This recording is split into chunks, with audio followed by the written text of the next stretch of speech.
Let me tell you about the time I cried every day for 2 years. I've been reflecting, y'all.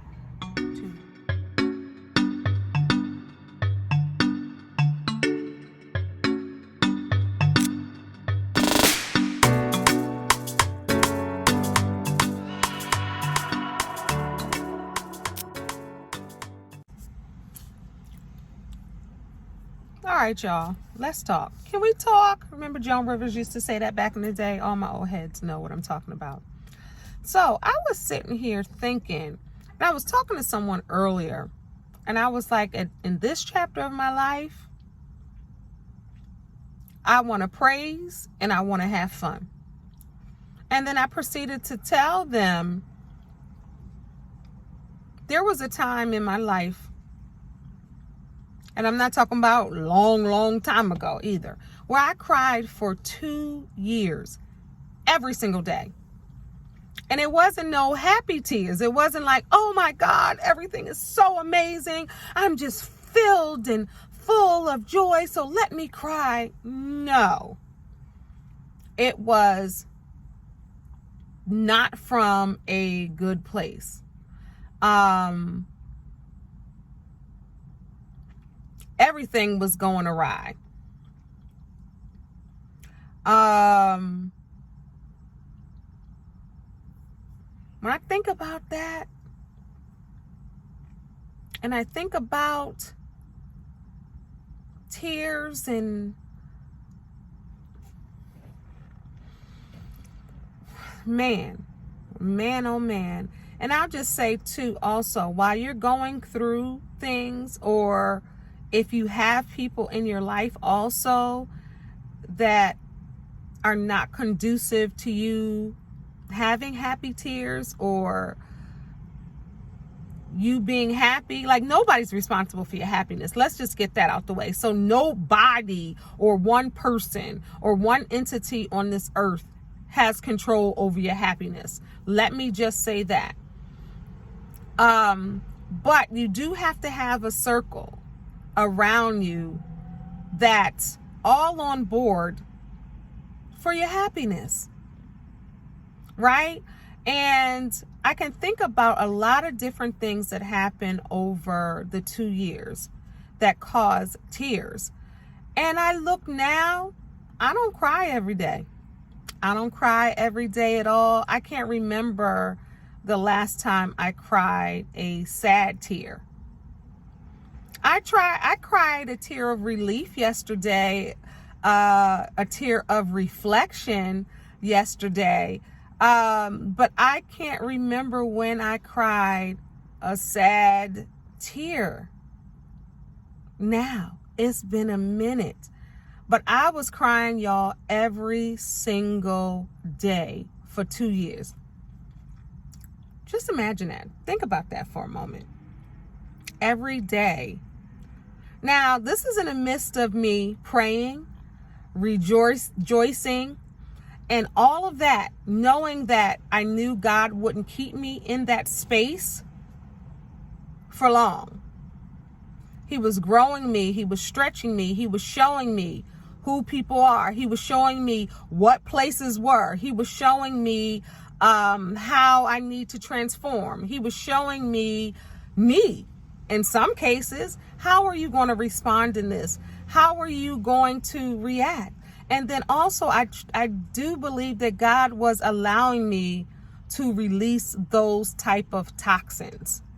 And if you know anything about tears, even in my first book, I talk about crying, how it's cathartic, and releasing all of that energy, releasing all of that, those feelings and emotions and confusions and trying to figure it out, and releasing people and places and things, and really, right?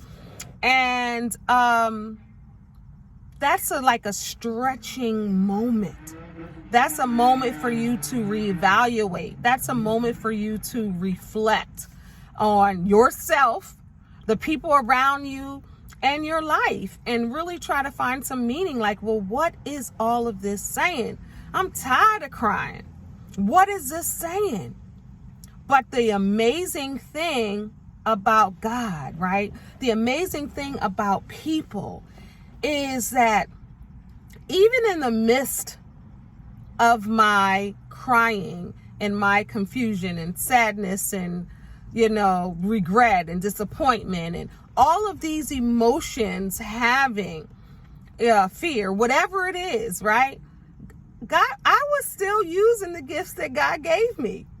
Like, he really made room for me to use my gifts. I never stopped. I never slowed down. Now, when I say I cried every day for 2 years, it don't mean 24 hours. It means that day, Monday I cried, went on about my business using God's gifts, pulling myself up.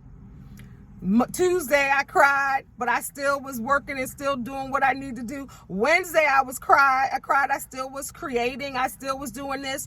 Thursday I was still being a mom, doing this, that, and that. Friday I was still being a friend, but Saturday, I still was there for myself and doing self-care. And so, Saturday and Sunday. So it doesn't mean that I cried for 24 hours and couldn't get out of the bed. Thank God, because some people cry every single day and they can't even move their heads off the bed. Now, I'm not saying that every single day I was hyper motivated like I am always, but I still was like, you know what? Not right now. Within this hour or two, I'm not doing it. But I know that third hour, I'm going to push through. I got a show to do. I got people to talk to. I coach people through my life experiences as well. And my clients love that because I keep it 100, And I still was able to do the gifts that God gave me. I knew how to divide and separate and still do it.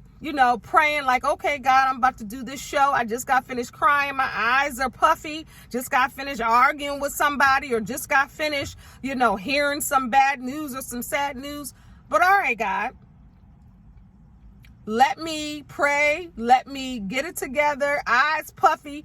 15 minutes before I got to do a show.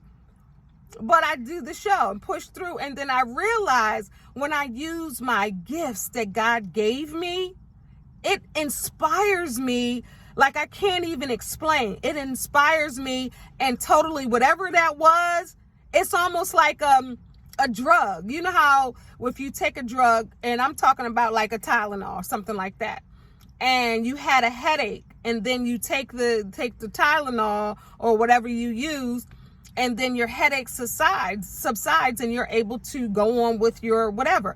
That's what my gifts and talents are.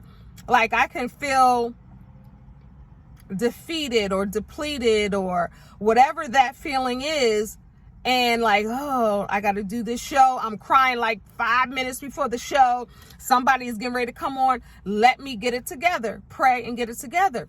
But I find the minute that the action and it's time to go, like, it goes away, and I'm me. It's just so amazing and crazy to see. And it's not fake. It's not phony. But I'm the type of person that even if I'm sad about something, that stuff don't stay long. Like, I don't wallow in it. I'm never that type of person. I just don't. Like, I'm like, okay, let me go ahead and push through, and not forcing myself to push through. Well, then some days you gotta be like, dang, I just got finished crying. It's 3:42. And I got to do something at 4 o'clock. Let me get it together. Let me pray. Let me just go on and do it. And I'm telling you, it's like, boom, I'm in it. And whatever that feeling was and that adrenaline comes, it goes away. It's amazing. So I say all this to really encourage somebody. Like, if you feel like it's a bad season right now, or you feel like it's a growth season and growing pains, because it hurts when you grow. It hurts when you have growing pains. You have to make tough decisions.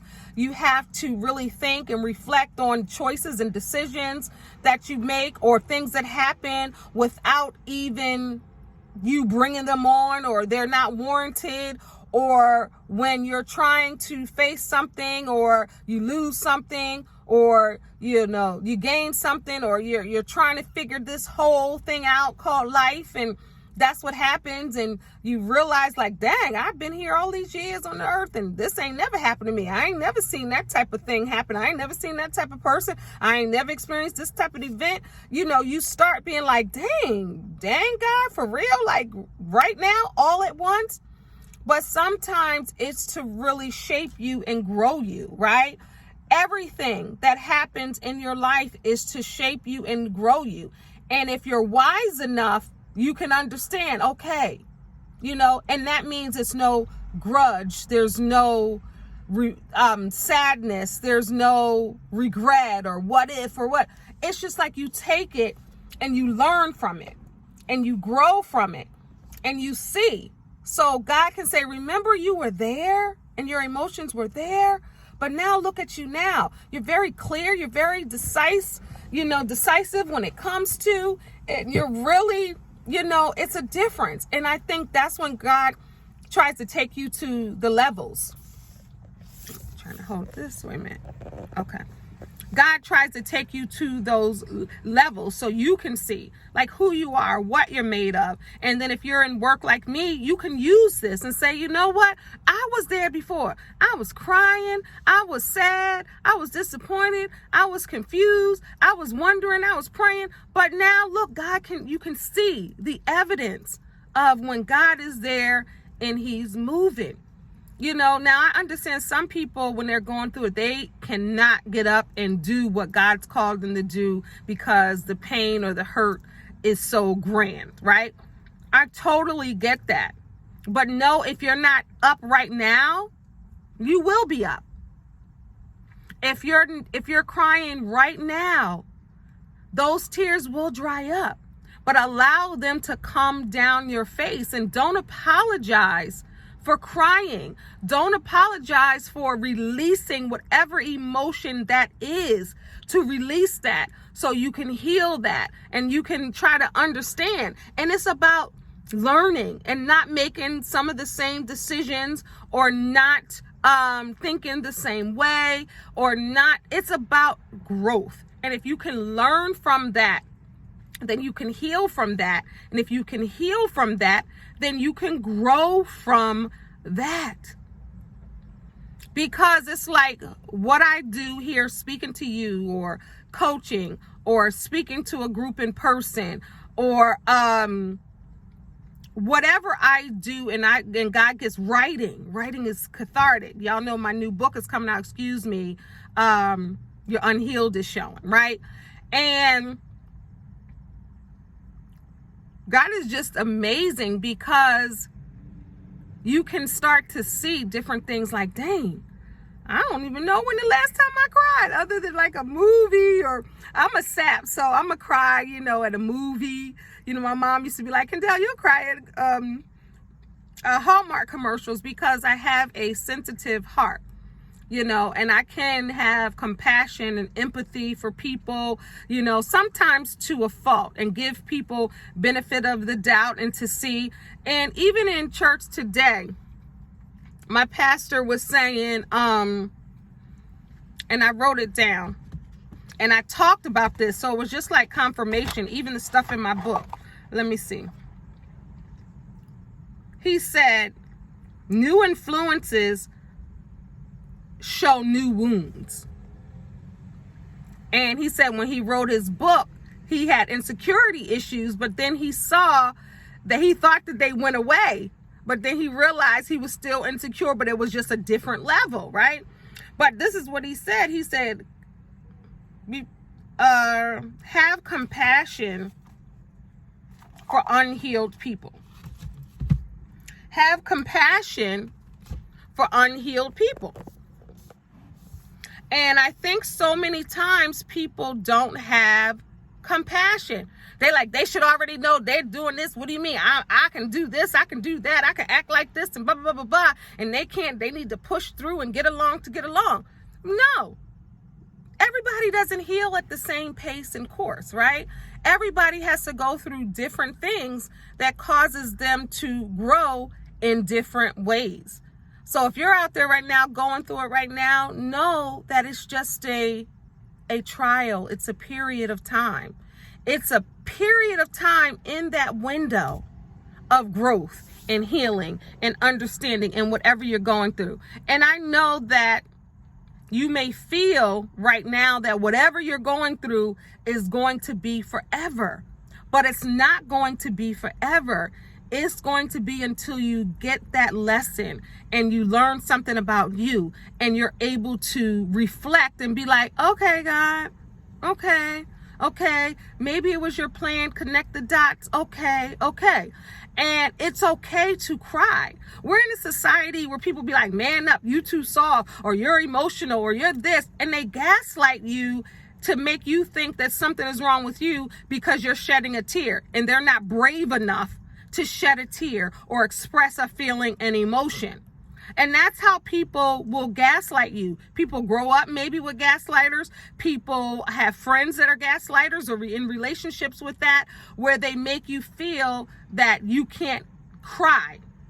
And even with young boys, man up, don't cry. Or woman, never let them see you sweat. Don't be sensitive, or, if you gotta cry to expire, and that means to breathe out all of that, whatever it is in you that you're feeling naturally, allow it to just be released out of your body, because that could be the first phase of your healing and your growth, right?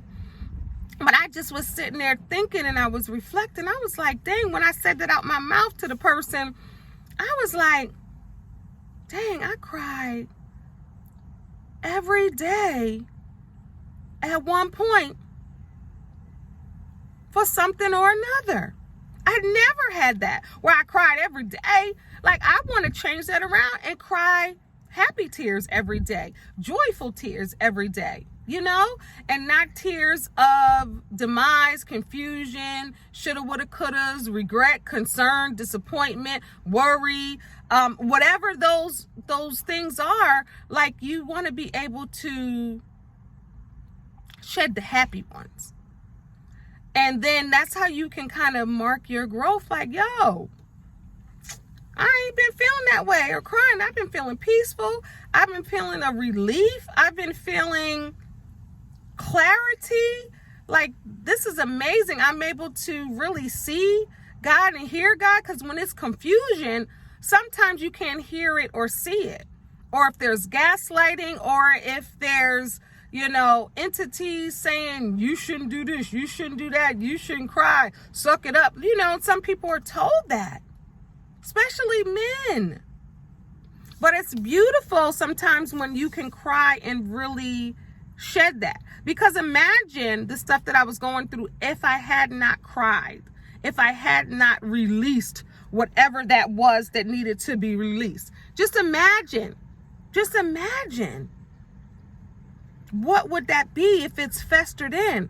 And that's a lot of people. They're afraid to release. Child, I don't care who sees me cry. If it's a happy cry, excited cry, sad cry, mad cry, joyful cry, I don't care who is around. If a tear sheds, it sheds. I was walking around reflecting yesterday at the store, and my eyes were glassy. I was tearing up because I was thinking of just reflection, right? So, all of this to say that God is still good. Like, who cries and is still able to still walk in their gifts and walk in their purpose? And I'm just so proud of myself. Shoot, I wrote a book. I wrote and released a book during them tears. I created new shows during them tears. I produced shows. I got on stages and spoke. I didn't stop doing my social media videos. I just was extremely creative. I was still creating. I started my organic lip balm, Kendell Lenice. Yeah, organic lips. I started that. I was on guests on other shows. Like, I was still doing, when I look back and think of it, I give God the glory. It's like I still was producing fruits from my gifts. I didn't allow it, and I'm so proud of myself. I didn't allow, started creating more t-shirts in my t-shirt line, like a lot of stuff. And that's just like the tip of the iceberg. I was doing a lot of stuff. Had some birthday parties within that time. I'm just think like creatively, I was still me and still doing it. And I know sometimes when people cry or they get sad, they lose themselves for a minute. And I lost myself in other areas, but not in that area where God still made room for my gifts. Like, wow. And I look back like I didn't experience depression or clinical depression, but it was just so overwhelming. If I started listing all the things that I experienced in the last couple years, you'd be like, dang. Like, dang. Like if I sat and one day I may just list all the stuff that I dealt with in the last few years. It's been a lot. From cancer to deaths to job loss to unhealthy relationship to just so many things. I can go family issues,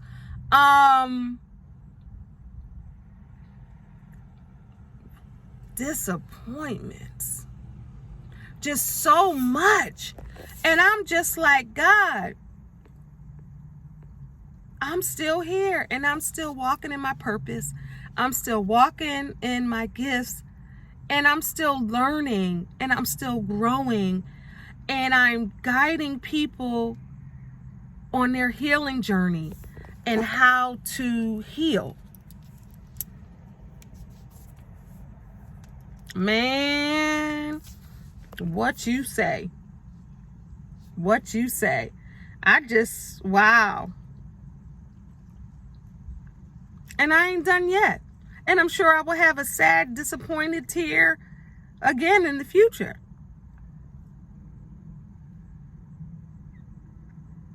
But I don't.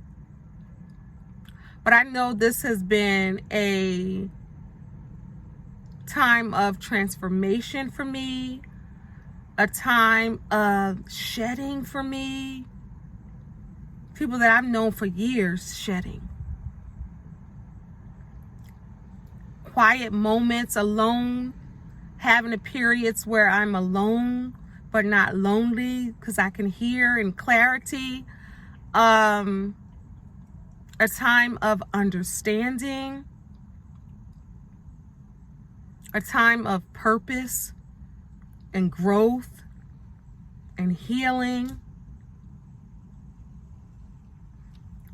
Just clarity and understanding why God does certain things for the greater good of us. And not questioning it, just getting it like, dang, I got it. I understand it. So this had to happen. So this, yep, got it. It's just amazing. And I, before I end, I remember watching Red Table Talk and I remember Jada on there, and people give Jada such a hard time for sharing her truth, her growth, her life. And I, like Jada, if I can share part of my life to help someone else heal, or to share part of my life to even this video, non-rehearsed, that I can kind of walk through and speak through things in order for someone else to catch someone, even if one person catches something from what I'm saying, then it's worth it. And I remember Jada and Will were at the Red Table, and she said, I cried every day for a year. And Will was like, not every day for a year. No, he said for a couple months. And she was like, no, it was longer than that. You must not have been paying attention. And she said, I did. And when she said that, I felt it in my soul. I was like, I totally get it. And then someone else's view, like, no, you didn't. It's like, yes, I did, you know? And she was like, yes, I did. Everybody is not going to see every tear, so no one can count your tears but you and God. You know. And there's a scripture about tears and how he's going to collect them all and use them for good.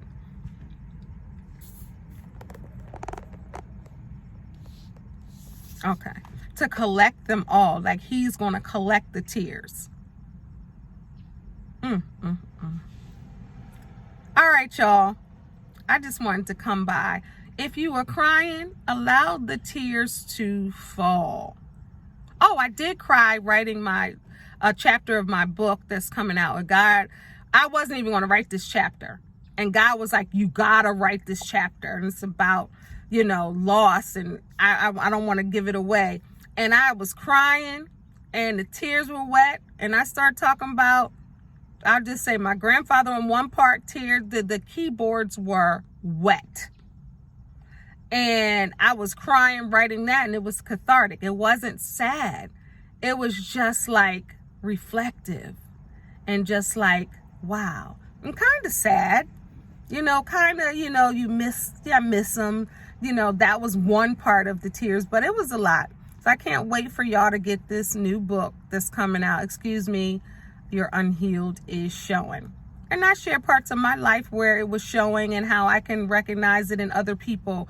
My discernment is off the chain when it comes to recognizing unhealed people and seeing patterns where people say, oh, that's their personality. No, it's the unhealed that's showing. And I can trust me. I be having it down. I don't ignore my gift anymore of discernment. I have it down. I can tell. And then that person randomly will come up to me, text me, inbox me, send a comment, and they'll be like, I'm going through this. I'll be like, I knew it. I could feel it. I could feel it. So, all right, y'all. I hope y'all got something from this. Don't forget to subscribe below. It's so important that you do that. Subscribe, like, comment, and share. Till next time, God bless y'all. Peace. All right, y'all. I have my book, and look what I found. Look at God already. Okay. So it's Psalms 56:8. God collects your tears. Each one is recorded. Psalms 56. I have them right here. Didn't even realize all the scriptures I have. Tears are prayers too. They travel to God when you can't speak. They travel to God when you can't speak.